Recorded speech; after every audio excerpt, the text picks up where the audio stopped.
నమస్కారం అండి.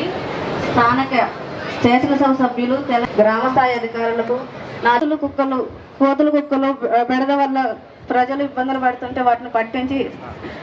కుక్కలను పట్టించి అడవి మరియు సురక్షిత ప్రాంతాలకు తరలించడం జరిగింది. సహకారం చేసిన ఇందిరమ్మ ప్రభుత్వంలో ఇందిరమ్మ ఇల్లు ఇవ్వడం జరిగింది.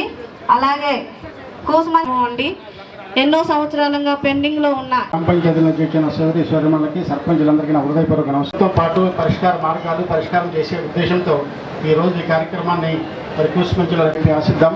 ముఖ్యంగా గృహ నిర్మాణ శాఖ మంత్రిగా వారు ఉన్నారు కాబట్టి ఆ విషయాలన్నీ తెలుసు కాబట్టి ఇక్కడ ఉన్న రెవెన్యూ డివిజనల్ అధికారులు కానీ అదేవిధంగా కలెక్టర్ ధన్యవాదాలకు కృతజ్ఞతలు తెలియజేస్తూ మాకు ఈ అవకాశం ఇచ్చినందుకు ప్రత్యేకంగా కృతజ్ఞతలు తెలియజేస్తాము. ధన్యవాదాలు. అతిథులు కొద్దిగా అన్యంగా భావించకుండా ఈ కార్యక్రమాన్ని ఉద్దేశించి దివకర్ ఐఏఎస్ గారిని మాట్లాడవలసిందిగా. మనం ఎదురు చూస్తున్న ఎవరైతే ప్రజాప్రతినిధి ప్రజల దగ్గర రావాలంటే శ్రేయస్సు కోరుకునే ఒక వ్యక్తికే సాధ్యమవుతుంది. ఈనాటి ముఖ్య వర్షం వచ్చినప్పుడు, గాలిదుమ్ములు వచ్చినప్పుడు మేము చాలా ఇబ్బంది ఉన్నాము. సీనన్న పూర్తయింది, గృహప్రవేశం పూర్తయింది, బిల్లులు కూడా పడుతున్నాయి. మాకు పడతండ 7 రాజుపేట బజార్, 8 రాజుపేట, 9 జకేపల్లి ఎస్సీ కాలనీ, 12 గట్టు సింగారం, 13 లింగారం తండ, 14 జక్కేపల్లి,